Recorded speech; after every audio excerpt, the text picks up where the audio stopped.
Hi, everybody. Okay, I am live on Facebook now, and I'm going to be going live on Instagram. I am sorry that I am very late. My Facebook password was not working. So I guess the earthquake up here really shook some things up, right? All right, so with that, I thought that since April is National Stress Awareness Month, that I would be talking about the impact of stress on your body as an athlete, the impact of it on your hormones, and then I'm going to also be sharing about my recent battle with adrenal dysfunction, plus I'll be sharing my labs as well with you. So with that in mind, I'd just like to say hello to everybody. Thank you so much for being here. My name is Drew Mulvey. I am a certified dietitian nutritionist, board certified nutrition specialist, certified integrative sports nutritionist, and I specialize in working with athletes with disordered eating and autoimmune conditions to really help to repair their relationship with food, empower them to utilize food as fuel, and really help them to reach their true athletic potential. So one of the things that has been really more known about athletic training is hormones and training around your cycle, but also the impact of overtraining and underfueling. So that's red S, and then there's overtraining where you're basically not fueling your body effectively for the demands that are placed on your body. Now, that doesn't necessarily need to be from athletics. There are 7 different types of stressors that your body is exposed to every day. So that is from nutritional. So you're under eating or overeating and some of the things that we're taking in. It could be from chemicals. So the things that you're putting on your body, what we're breathing in the air. It's from psychological stress. That's going to probably be the most triggering one of each of the stresses. There's thermal stress. So going from really hot to really cold really quickly. Does anybody else feel nauseous when that happens? I definitely do. Or there's that seasonal anxiety disorder, and that can definitely affect your body and put an extra stress on it. So some other mechanical, if you're not working out enough or you're working out too much. So that's where the overtraining comes in. So all of those things composed, I know there's a couple more, but all of those things composed, when there is a bunch of them that is on you, then it's basically overriding the system and things start to go into hyperdrive. So that's when a little hormone called cortisol, I shouldn't say hormone, but a compound called cortisol tends to elevate. What happens with that is that cortisol shunts the production of estrogen and progesterone, and that's our sex hormones. So then that can lead to the female athlete triad, that can lead to menstrual issues, and then later on, if there's no menses, that could lead to bone issues. But after a prolonged period of time with the cortisol being up, then it can actually start to decrease. So some of the symptoms that you would experience with high cortisol, you're not sleeping well. Your body is just on overdrive and you're not going to be sleeping very well. Your body's also not going to be producing on that side serotonin or melatonin properly because it's being depleted of B vitamins, particularly B6.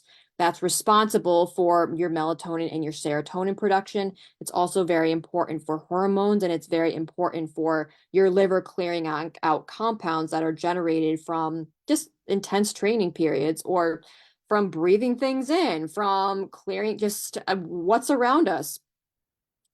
So, with that in mind, I'm going to take a drink of water. So when B6 is depleted, then that is also going to affect our hormonal balance.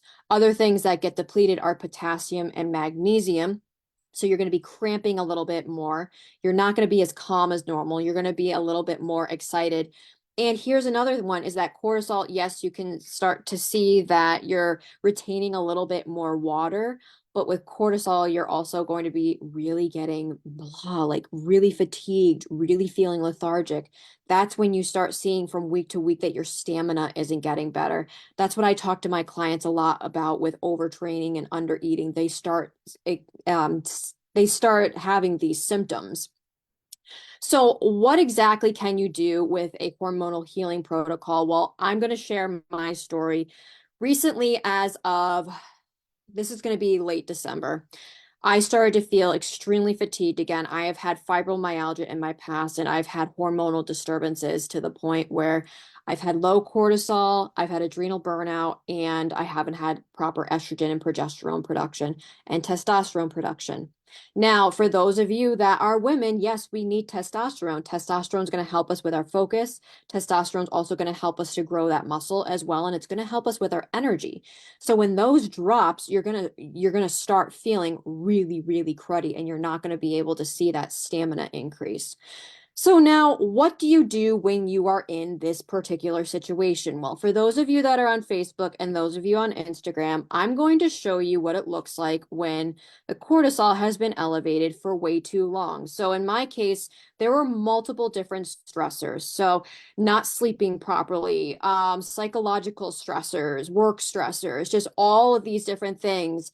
And then also it came to overtraining. Unfortunately, last year I was training for a half Ironman. I was doing really well. And then I just wasn't able to train properly and I wasn't fueling properly.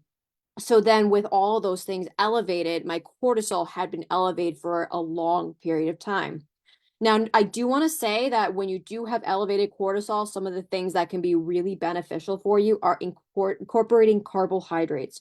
Carbohydrates actually help your thyroid and it helps your metabolism and it helps to decrease cortisol levels because it calms down your central nervous system.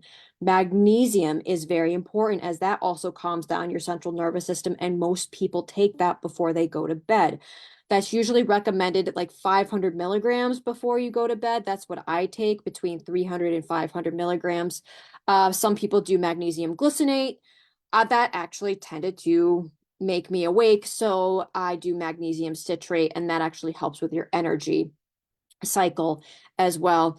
Other things that I really love incorporating when your cortisol levels are high, even if they're low too, are adaptogens.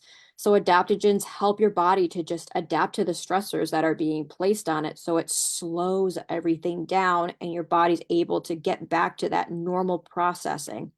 So some of the adaptogens that I really like, you can use just regular food. So turmeric, cinnamon, and ginger are very good. You can get some maca powder, but please be sure that you are getting it from the actual source and that it's organic, because some of it has been shipped from China and can there, I don't even want to know what's in there. So please make sure that you are looking at the source. Also, just see how your menses works too, because sometimes maca for throughout the cycle can throw off the cycle a little bit depending on the person. But that is one sort of adaptogenic herb that you can incorporate. Others, ashwagandha is really good. Eleuthero. Ginseng is a little bit more of an upper, so that's a little bit better if you do have lower cortisol levels. Because if your cortisol levels are up, you're probably like and anxious all the time. But with that, so my cortisol levels were really high. I was just retaining a lot of fluid. I wasn't sleeping well. I was really anxious. I had all of those classic symptoms. So eventually, what happened is that my body started decreasing in the actual production of cortisol. And here are my tests. I'm going to be sharing it also with those that are on Facebook. So Instagrammers, just bear with me for a second. So I'm going to be talking to you now about this in particular. This was my test. This is a hormone test that I ran on myself. Can you see it on Instagram? Okay, you can see it. This is a hormone test that I ran on myself because something was not feeling right. So I do want to go into a little bit of detail about what estrogen and progesterone do. So there's the follicular phase and then there's the luteal phase. In the follicular phase, you should have estrogen that peaks. That's really going to help you to manage stress better. It's going to be important for your bones. You're going to be a heck of a lot stronger since estrogen helps with your muscle mass and with your strength, but it's also really important for joint integrity. Now, thing is, it might make your joints a little bit more lax, so just be very careful when you're doing like explosive movements, because that's where it tends to be that you have ACL injuries. But estrogen is really important during that time because that's going to be your building. That's going to be the time where you're going to incorporate your HIIT workouts and you're able to take on anxiety a heck of a lot better. Now, think of that tanking. Oh, estrogen's also responsible for serotonin production too, so that's really important for your mood. Now, when it comes to the luteal phase, your progesterone is actually going to be a little bit more elevated. In that certain phase, you are a little bit more catabolic, as progesterone is catabolic, but that is important for dopamine production. So that's really important for focus. It's important for your circadian rhythm. It's important for your memory. So when you're at the end of the luteal phase and your estrogen and progesterone are low, that's why you have brain fog. You're just kind of feeling ornery. You're not sleeping well. That's like a big one too. So going back to the B6, that's also going to be very beneficial for your serotonin and melatonin production, as well as hormonal balance before that week, for the week leading up to your menses. But now let's get back to, this is what I ran on myself. Something was not right. It did not feel like my hormones were right at the right times in the month. And I just was ornery. I had all the symptoms. So this was in December of 2023. As you can see here, here are my cortisol levels. So we have the natural curves here. Normally, if you have elevated cortisol levels, it's going to be in the red here. It's going to be high. Or what I see a lot is that it starts down low and then it goes up. So it should go up really, or it should start out really high and then go low, but it starts out low and then it starts increasing. I've seen that a lot, and that's usually when you're having issues with a lot of stress and you're not sleeping well. So your diurnal pattern should be this one. Cortisol should be elevated in the morning. It's very important for focus. It's actually very important for your metabolism and for your body functioning properly. And it's an anti-inflammatory. So it's important that you have that balanced level of cortisol. Now, as you can see here, my cortisol started to drop and I was going into adrenal dysfunction. So if I were to see this and somebody were to come in, what exactly would I do? Well, I want to see here. Now, see, everything is normal in this particular, or it looks normal in this particular test, right? Well, let's talk about the E1, E2, and E3. So E1 and E2 are typically the ones that are more elevated when you are a menstruating female. These tend to drop when you get into like menopause, and then E3 starts to increase, which that's the one that is responsible for some of the potential issues that you could have in menopause. Now, granted that I was in the range, if you can see, that's 1.0, the reference range. I was on the lower end, and I was still on the lower end here. So even with the ratios here, that was on the lower end. So obviously I'm still a menstruating female. But if you look here, 284, you might think that that would be normal. It's still on the lower end. And then check that out, the testosterone. It's at 7. It's supposed to be between 6 and 49. So I was really on the lower end of everything here. And that's exactly what happens is when you are in that adrenal fatigue, when the cortisol is elevated for a long period of time, your body finally is just like, that's it. I'm going to shut down the production of cortisol. So how exactly would you approach this? Now, this is how I approached it as a practitioner when I was to see this. So with the cortisol levels, I wanted to focus on actually increasing those cortisol levels. Now, one of the things when you have adrenal burnout is that your cortisol levels, I do have to say, your cortisol is also responsible for your heart rate. So you're going to have lower heart rate, a lower pulse. Mine did start to decrease. So you want to increase that pulse so that you have proper heart rate so that you're able to actually function. You're able to actually get into the zones that you need to get into, especially when you're training. So I basically took myself on as the client. So one of the things that does happen when you do have high cortisol and then there's low cortisol is that there's other compounds that could be decreased. So tyrosine in particular is responsible for dopamine, but noradrenaline and adrenaline. Now, cortisol is very heavily linked with the noradrenaline and the adrenaline. Since my body was using it up, it was really important that I supplement to be able to help that pathway. So some of the things that I would incorporate are a source of vitamin C. Vitamin C is going to help with the healthy production of noradrenaline and adrenaline. Again, you want that, especially if you want to focus properly and you're running away from something. Other things to incorporate, so that would be between 1,000 and 2,000 milligrams, depending, and then eating your vitamin C rich foods. Another thing that you would incorporate for the decreased cortisol, it could be a potential that you could incorporate a little adrenal cortex. So it's adrenal from another sort of animal. Again, you should be under the care of a licensed practitioner that knows what they are doing with the adrenal cortex, as this could elevate blood pressure. But when you have low cortisol, then you want to get the blood pressure up a little bit. So I incorporated a little bit of adrenal cortex in. So tyrosine is actually at the beginning of that pathway that I was just talking about for adrenaline and noradrenaline, incorporating some tyrosine. So tyrosine between 500 milligrams and 1,000 milligrams, depending on how tired you are. Tyrosine can also be a little bit of an upper too, because it helps with the production of your thyroid, but it also helps to wake you up. If you think about it, tyrosine, adrenaline, noradrenaline, it's going to be important to incorporate that and then get that process going. Some other things that I did incorporate, I was talking about the adaptogens. So what adaptogens do is they actually help to lower cortisol levels when you need them lowered, but increase cortisol levels when you need them to be increased. So I needed them to be increased. I stuck with my ashwagandha I do 300 milligrams twice a day. I could even work up to 1,000 milligrams. There's been studies that it is shown that up to 600 milligrams decrease salivary cortisol much more effectively than at 300 or 250 milligrams. It was 250 milligrams. So some of the other things that I was incorporating were things that are going to help with natural estrogen production and natural progesterone production. I've been on a fish oil most of my life, and fish oil, a really good quality fish oil, is going to be very pro-inflammatory and can actually help to boost that level of progesterone up.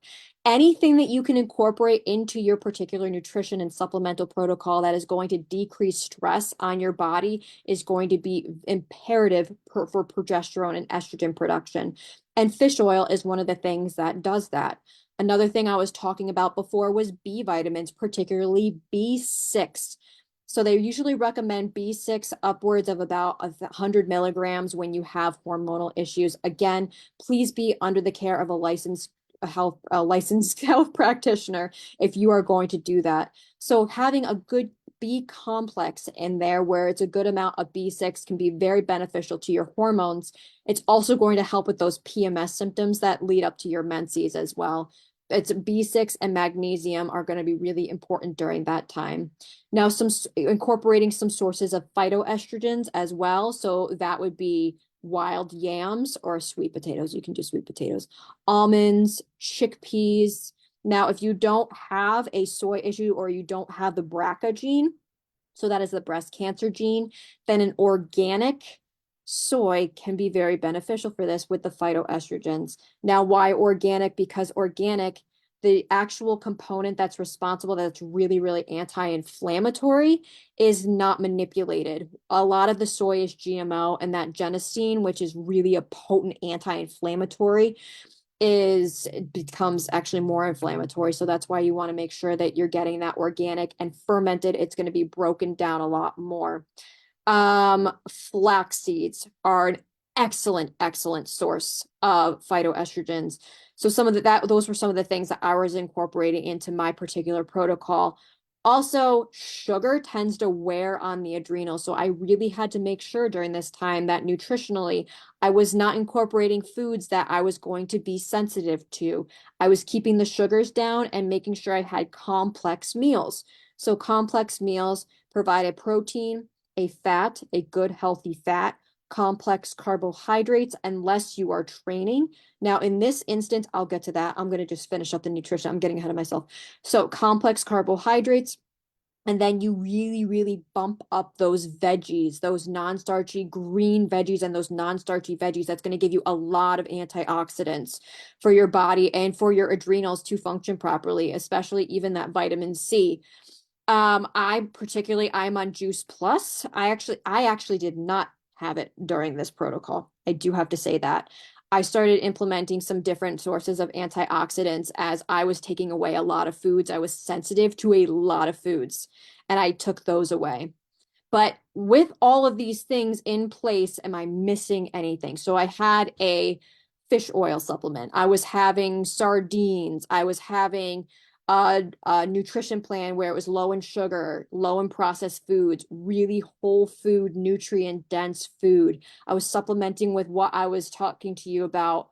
What else did I incorporate in there? I think that I covered everything. Oh, and I was on adaptogens. Personally, I really love HPA Adapt. I took that out for a little bit and just was taking the ashwagandha 600 milligrams per day. And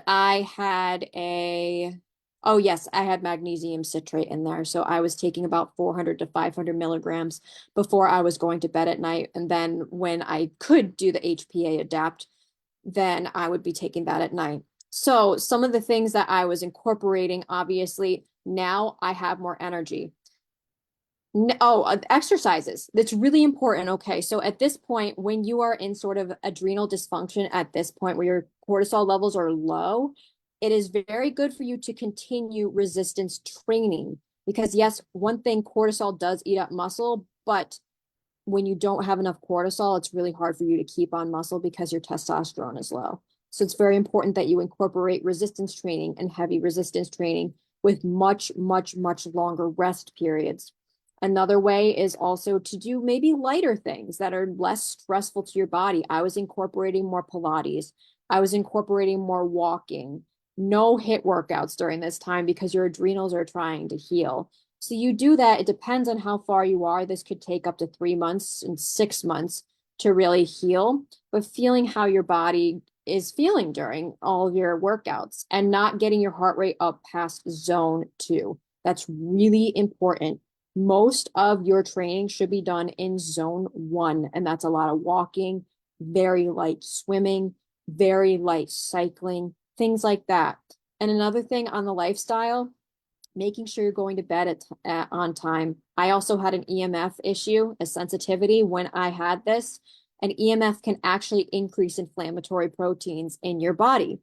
So by decreasing that and having a nice bedtime, decreasing the amount of EMF that is emitted, I don't have it right now, but I do have a bracelet that helps to block the EMF so that it's not as stimulating to your body. That's a great way to help your body to heal from this. You might need upwards of 2 hours before you go to bed without any screen time. I couldn't afford that, so I was going at like maybe half an hour, an hour. I was making sure of that. So all of those things put together when you're so with exercise, obviously you have to make adjustments and then you kind of feel it out, see how much longer you can do zone 2. You don't want to get your heart rate above that zone 2. So for me, I knew that that was 140 and I couldn't get my heart rate above that. Making sure you're making lifestyle adjustments, making sure you're making those nutritional adjustments. I did eventually come back onto Juice Plus, and also I am on a patch. It's a stem cell patch. It helps your body to produce its own stem cells, and that helps with healing. I have been on that as well through this whole process. So I do have to say that there's always some underlying thing that's going on when you're seeing some sort of a healing protocol with somebody that you could be getting, they could say, I have more energy, I have more this, I have more that, but there's a lot of different moving components. So with adrenal dysfunction and hormonal issues, what exactly would be the protocol? Well, adaptogens would be really important to incorporate. Magnesium would be really important to incorporate. Any sources of potassium and magnesium that you're incorporating in there. Oh, I missed one. I needed to incorporate a little bit more sodium because what happens now is that my adrenals, think of it about it, adrenals, renals, kidneys. Your kidneys are not filtering out things properly and you're losing more sodium. So then that could create lethargy, that could create nausea, that could create it could create a whole bunch of things. So by having some electrolytes in my drink, that was really, really helping me. Now, if your cortisol levels are high, I still recommend having some of the electrolytes in there, like potassium and even like a little bit of sodium, especially if you're still being active. That's really important if the cortisol levels are high. HIIT workouts are not necessarily going to be a good thing unless you have a lot of carbohydrates around them, and complex carbohydrates or simple carbohydrates for longer periods of time. But you're more than likely going to be adjusting your training so that you're not training for long, long, long periods of time. Other things we talked about: B vitamins, fish oil, a really good high quality fish oil, EPA, DHEA, and incorporating sources of good omega-3 fatty acids, and the flax seeds in particular are very good for phytoestrogens, omega-3 fatty acids. There's pumpkin seeds, chia seeds, walnuts, and your green leafy vegetables. Other things that you want to incorporate, I think that I covered all of them. So if you were to come into my office, if I were to see you over Zoom and I were to run this is what I'd be looking at: is your diurnal pattern of cortisol, where we can elevate it, why you're not sleeping well, get you on the right sort of sleeping pattern, get you on the right exercise routine, get you on the right supplement and nutrition routine so that you can heal a lot quicker. I have to say I've been feeling a lot better. I've been feeling a lot stronger. I still have to be very cognizant of where I am, but my heart rate variability, so my resting heart rate, has been much more consistent recently from applying all of these things. Also, making sure that you're not eating anything that you're sensitive to. If you don't want to get tested, doing a simple elimination diet: gluten, dairy, eggs, soy. The main one is gluten and dairy, and then other things that usually could be that you kind of know that you don't feel so well with, and taking those things out, but really focusing on those whole food components and a lot of nutrient density. So that is how your hormones are really going to be healthy and to heal. I also want to say, for hormonal balance, anything that is very rich in vitamin A is going to protect the ovaries from oxidative damage. Obviously, if you are at this point, your body is producing a little bit more inflammation because the cortisol is not able to combat it. Or when cortisol is high, there's also going to be some inflammatory issues in there too, and you need to kind of quench those. So having a good source of antioxidants, having a good source of fruits and vegetables in there, and anything that's going to kind of, they're called quenching the free radicals, but decreasing any sort of inflammation. The omega-3 fatty acids are really good for that too. There is another one. I was doing this. There's an omega-6 fatty acid called GLA, and that's very beneficial actually for PMS symptoms, and it's anti-inflammatory. For hormonal health, I would totally recommend incorporating that too. So between 600 and 1200 milligrams, especially like during that time leading up to your menses, would be really important. All right, so with that, I'm going to come back. All right, I'm going to stop this, stop share. Okay, perfect. All right, so that is what I wanted to share with you, is that can be the culmination of what stress does to your body and stress awareness. So really creating a lifestyle plan, a nutrition plan, a supplement plan, and kind of getting an idea of where you're at. If you're experiencing any of these symptoms, especially if you're an athlete, you're not increasing your stamina and your energy, and you're lethargic, and you're not sleeping well, and you just feel like you're retaining water, you feel like actually your appetite, if your appetite is down and you're trying to eat, that's a good indicator as well. You're more anxious, you're just not yourself, you have a lot more brain fog, you can't even focus, then I would highly recommend coming in and getting an evaluation done to see if you are eating properly, to see what else could help you to boost your system so that you are properly balanced. Because when you're properly balanced, I have been telling people to start looking at training around their cycle, and you know when the times are going to be when you have that strength in those HIIT workouts for your training. And then in the luteal phase, you have more things in like the lower heart rate, but it can be for a longer period of time. So it's less stress on your body, because during that time, it is going to be a little bit more stressful on your body.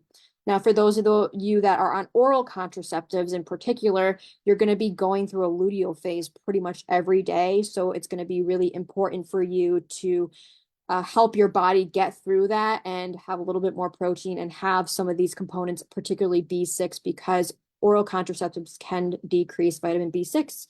As I said, very important for clearing toxic compounds out of your body and for producing serotonin and melatonin, and also for the adrenaline and noradrenaline. It has a lot of different roles in your body. Okay. All right. So I know that that was a mouthful. If you are feeling any of these symptoms, I would really love to speak with you. I have a free icebreaker call. It's going to be about 30 minutes. Let's go over your goals. Let's go over your nutrition routine, some of the research that you've done, and let's get you in if you want to maybe see where your hormones are at. If you have any of these symptoms, then I absolutely love to speak with you about that and get you on the right plan so that you're not only going to be living your healthiest, but you're going to be reaching your athletic potential. And yes, it does take time. I want to say this. At the level that I was at, I should have gotten this 3 months prior, and I did not. And I waited until the time when my cortisol dropped. So for me, this took a little bit more time for me to recover, and I'm just starting to get there again. Now, if you can get this much sooner, then we can attack this much sooner and get you on the right protocol so that you're going to heal quicker and you're going to get right back to it and you're going to be a happy camper because everybody's a happy camper when their hormones are balanced. All right. So with that, please reach out to me. The icebreaker call, the link is going to be for those of you on Facebook. It's going to be in the comments. For those of you that are on Instagram, it is in my bio. Please set that up. If you feel like disordered eating might be one of the things that is contributing to this, that's that nutritional stressor, and then the mechanical stressor where you're under eating and overtraining and leading to any sort of menstrual issues. If you really feel like you're just fearing food and it doesn't feel freeing. It feels like a prison sentence. And you really want to reach your athletic goals, you're not reaching them. I am here. I've been through it. I've walked through it. I am at the other side. I'm here to get you to the other side, to use food as fuel and empower you to do that and really transform your life to reach your athletic potential. So please sign up for that icebreaker call with me and let's get you started. Again, my name is Drew Mulvey. I'm a certified dietitian nutritionist, a board certified nutrition specialist. I am a certified integrative sports nutritionist, which all of those actually qualify me as an integrative health practitioner. I work closely with athletes with autoimmune and disordered eating to really repair their relationship with food, to empower them to make wise fueling choices with food to really help them to reach their athletic potential and to have lifelong health. Those should go hand in hand. It shouldn't be one or the other. So with that in mind, I would absolutely love to speak with you. If you know anybody that I'm trying to target youth and young adult athletes, but if you know anybody that has these symptoms and they might be under fueling and they really have big athletic goals, especially for college, I'd love to speak with them and get them performing their best and living their best. All right, everybody. Well, thank you so, so much for coming in today. I appreciate all of your support. It means so much to me. I really hope that this was very beneficial for all of you today. This was just a snapshot of if you were to come into my office and how would I deal with this. And because of my experience, this is what I was able to do for my own health. And that is what I have for you. All right, everybody. Well, I hope that you all have a wonderful Friday. For those of you that are in the Northeast, I know you're a bit shaken up, but please be safe today. All right, everybody. Take care. Have a wonderful Friday. Bye-bye.